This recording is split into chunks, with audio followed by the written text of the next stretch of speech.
Hello! Aujourd'hui on parle séance de sport et on va voir ensemble quel est l'intérêt d'intégrer du sport dans son quotidien, pourquoi en faire un non négociable et comment choisir sa séance. C'est un programme donc que j'ai créé avant tout pour des personnes qui ont envie dans leurs habitudes d'intégrer du mouvement, d'intégrer du sport. C'est pour ça que je vais parler quasiment uniquement de ces pratiques-là et de ces habitudes-là. Aussi parce que c'est mon domaine d'expertise, mais le but c'est vraiment de remettre du mouvement parce que moi ça me semble essentiel. Pour que tu comprennes un petit peu mieux ma position, ma posture, il faut savoir que moi j'ai fait une dépression en 2018 et ce qui m'en a sorti notamment c'est le sport. Puisque vraiment j'étais au fond du trou, je voulais plus sortir, le monde extérieur c'était une agression pour moi et mon copain a fini par me tirer pour aller à la salle et franchement ça a été la meilleure décision qu'il a pu prendre parce que sortie de là je me sentais extrêmement bien. J'étais détendue, j'étais bien par rapport à ce que je vivais depuis des mois. Sur le coup, je ne savais pas l'expliquer. Aujourd'hui, je peux mettre des mots dessus, mais je me sentais extrêmement bien. Alors, il y a plein de choses qui l'expliquent. Déjà, le sport, ça sécrète les hormones du bonheur. Donc forcément... après, on se sent mieux. Mais il y a aussi que quand on travaille son corps, notamment en musculation, notamment sur des sports qui nous demandent un véritable effort, une véritable concentration, eh bien, ça nous ramène sur le moment présent. Et notamment, le stress, les angoisses, les dépressions, les moments où en fait on se sent mal, c'est des moments très souvent où on n'est pas dans le moment présent, on se projette. Par exemple sur des problèmes financiers, on va se dire oh là là, mais comment je vais faire le mois prochain, j'ai moins gagné ce mois-ci. Ou en fait très souvent on trouve des solutions et c'est pas la fin du monde. Très souvent on s'imagine aussi qu'on va mourir pratiquement, ou en tout cas notre cerveau se projette là-dedans. Alors que si on revient un petit peu de manière terre à terre et de manière cohérente, on sait foncièrement que notre vie n'est pas en jeu. Ou sur une altercation avec une personne qui s'est mal passée, ou une discussion avec une amie qui nous a attendu, qui nous stresse, de comment on va faire pour revenir vers elle, comment ça va se passer, est-ce que ça va être bizarre. Et en fait, constamment dans la projection. Et le sport, c'est un moment qui nous ramène au moment présent. En fait, si tu veux faire les choses correctement, il n'y a pas de téléphone, il n'y a pas de message, il n'y a pas d'angoisse. Il y a la limite, t'es dans ta bulle avec ta musique. Et t'es avec toi, avec ton corps. Alors, ça peut être très anxiogène pour certains. Moi je me détestais au moment de ma dépression, donc c'était pas les moments où j'étais seule. Souvent j'étais devant une série ou un dessin animé pour être sûre de pas trop penser à quelle sombre merde j'étais. Mais justement dans le sport, ce qui m'a fait du bien, c'est que j'étais pas justement à effacer ce qui pouvait se passer dans ma tête, mais j'étais tellement en fait concentrée sur mon corps, sur les exercices, sur ce que je faisais, qu'en fait mon cerveau il était concentré uniquement là-dessus et pas sur le reste. Et c'est fait du bien, ça détend. Et même si de temps en temps les pensées ressurgissent, c'est pas grave, on laisse couler et on fait notre truc, on se concentre sur notre corps, on se concentre sur nos ressentis. Donc il y avait ça et il y avait la douleur.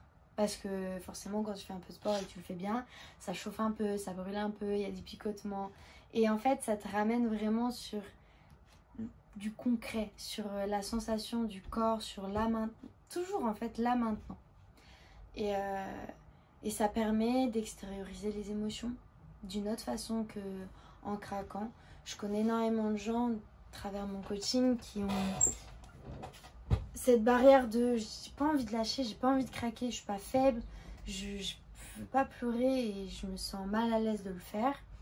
Et en fait, bah pour moi c'est un échappatoire, c'est ok, tu veux pas pleurer, mais souffle fort quand c'est dur et lâche tout, laisse partir. Et la respiration aide énormément là-dessus.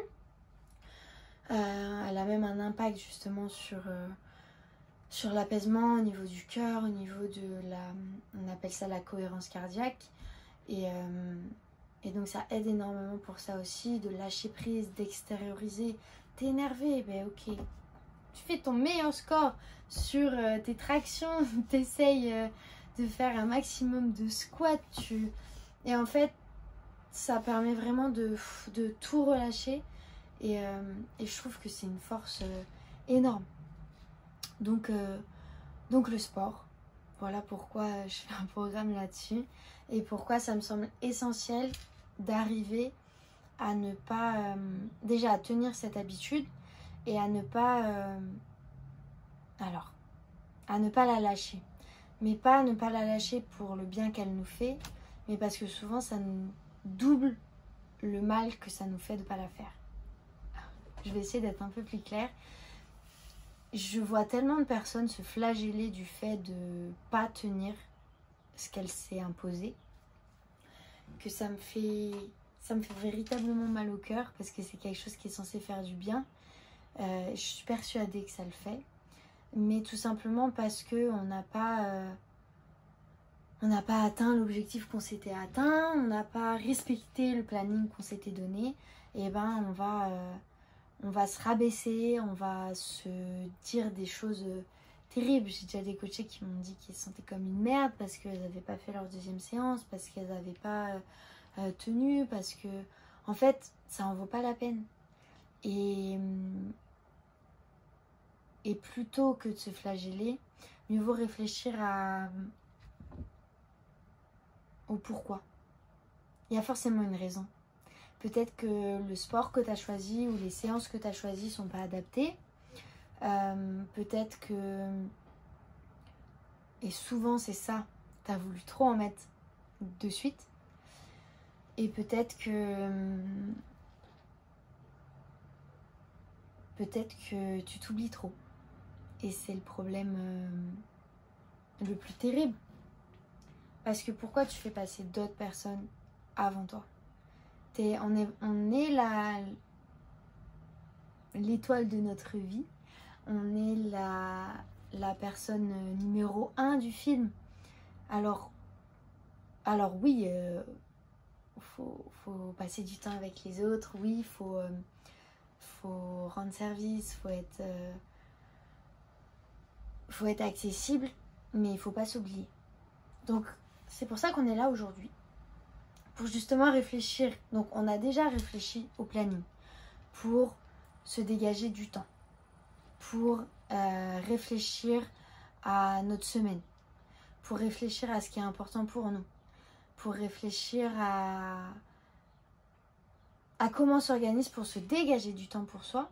Donc ça a été la première phase. Normalement c'est bon, tu as rempli ton agenda et tu as libéré du temps pour toi. Aujourd'hui on va retravailler dessus un petit peu en allant un petit peu plus loin et en réfléchissant notamment à comment on choisit notre séance de sport. Donc normalement la partie me mettre en priorité, elle est déjà enclenchée et c'est un petit peu mieux qu'avant. Maintenant, il nous reste à choisir la séance qui soit cohérente avec le temps du coup auquel tu as réfléchi et l'objectif et ce que tu as envie d'avoir. En fait, pour choisir sa séance de sport, il y a 6 points à prendre en compte. Son objectif.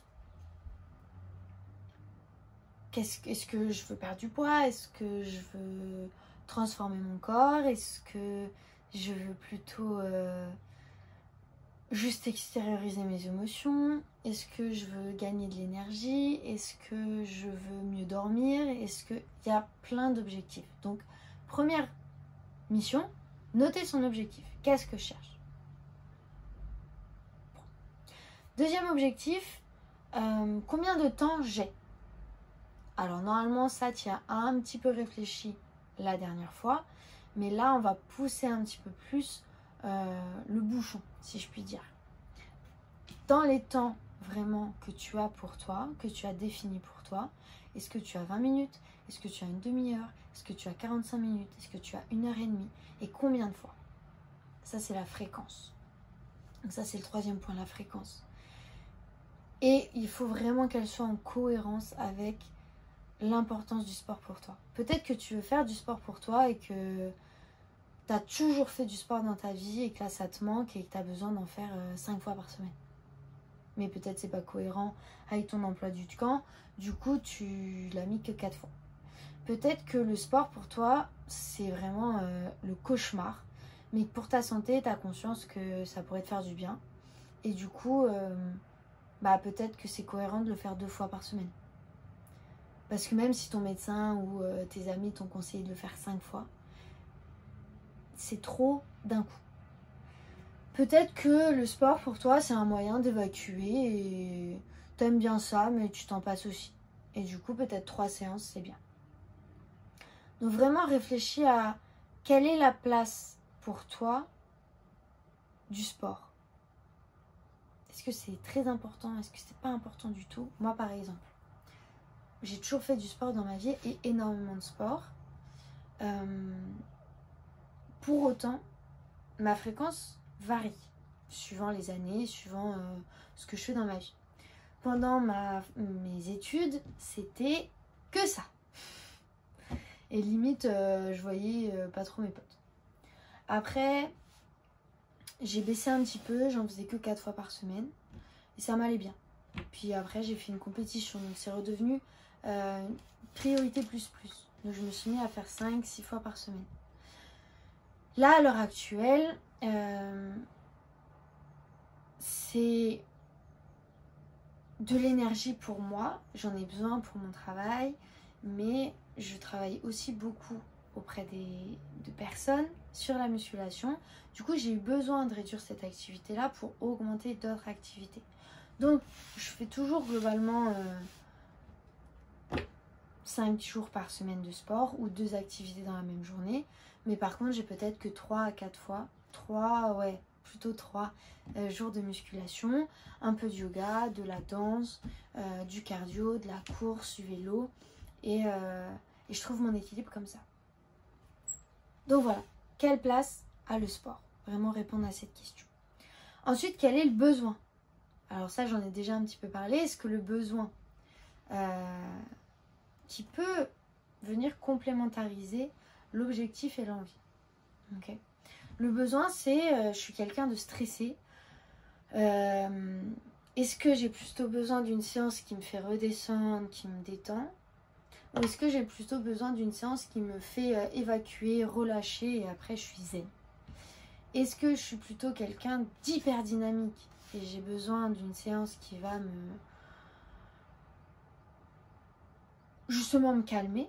Ou est-ce que au contraire je suis plutôt quelqu'un de fatigué ou un peu qui se traîne et qui a besoin de se remettre en force, remettre en forme, redynamiser, se challenger, se motiver et se réactiver? Et auquel cas, je choisis ma séance en fonction de ça aussi. Pareil, je note. Peut-être on a des préférences aussi. On a des préférences de séances plutôt très intenses qui vont nous challenger sur notre force, mais qui ne va pas être très cardiaque. On aime plutôt les séances justement cardio où là on va vraiment pratiquement pas s'arrêter et être essoufflé et avoir chaud et ne plus en pouvoir. Ou alors on a plutôt envie de séances tranquilles type yoga, relaxation, en mobilité douce, etc. Donc quelles sont les préférences? On a aussi une question de lieu. Est-ce que j'ai accès à une salle de sport? Est-ce que j'ai envie d'aller dans une salle de sport? Ou est-ce que je suis mieux chez moi avec un petit peu de matériel ou pas de matériel? Est-ce que j'ai envie d'investir un petit peu là-dedans ou pas? Donc pareil, ça c'est des questions qu'il faut se poser, auxquelles il faut réfléchir et vraiment prendre un petit peu de temps pour penser. Donc les 6 points dont je vous ai parlé pour choisir sa séance, vous les avez là. Vous pouvez y réfléchir un petit peu, essayer de mettre 2-3 éléments de réponse ou un seul suivant la question pour vous orienter. Et j'ai aussi préparé un questionnaire assez simple qui vous permet d'en fonction du résultat, choisir la séance. Ça vous donne une orientation sur le type de séance que vous allez pouvoir retrouver après dans la rubrique du coup des vidéos de séance et choisir celle qui vous correspond le mieux. Je vais finir en vous faisant un petit topo sur les séances. J'ai essayé de proposer un panel le plus large possible de façon à ce que tous les cas de figure puissent avoir une solution. Je vous ai préparé des séances vraiment spécifiques à la salle, vraiment sur un travail de force, de challenge pour justement sentir son corps, retrouver de l'énergie, se sentir forte, se sentir en confiance parce qu'on s'améliore petit à petit avec différentes façons de travailler, soit un seul groupe musculaire, soit plusieurs groupes musculaires. Suivant le nombre de séances que vous faites, ça va permettre de choisir la séance.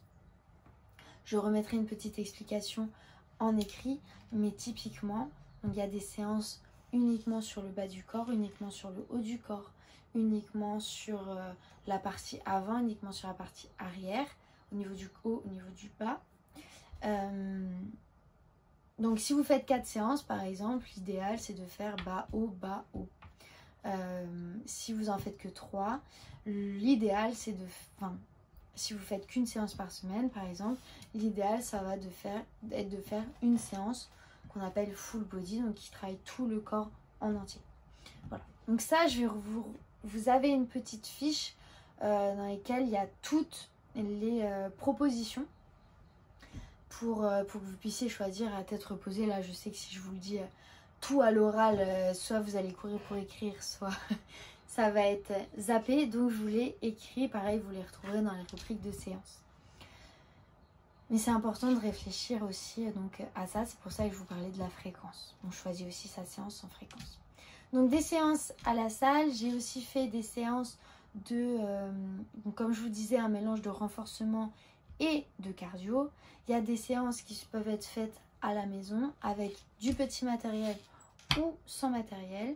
Et pour finir, il y a aussi des séances de yoga et d'étirement. Il y a 3 types de séances de yoga, plutôt adaptées pour les douleurs de dos, mobilité de dos, ouverture de la cage thoracique, pareil, qui peuvent être liées avec le problème de dos, et ouverture des hanches. Voilà.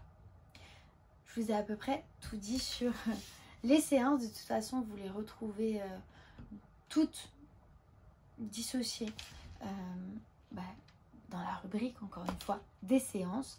Et on a fait le tour pour ça. Donc, je te laisse répondre aux quelques questions que je t'ai posées. Tu peux revenir en arrière pour les noter si tu n'as pas eu le temps tout à l'heure. Et faire le petit questionnaire qui va aussi t'aider à t'orienter sur une séance ou une autre. Voilà pour ça. Je te retrouve dans la vidéo suivante pour faire un point sur la mise en place de la prochaine semaine, de ta nouvelle semaine avec ta nouvelle organisation. Voilà, on va roder ça ensemble.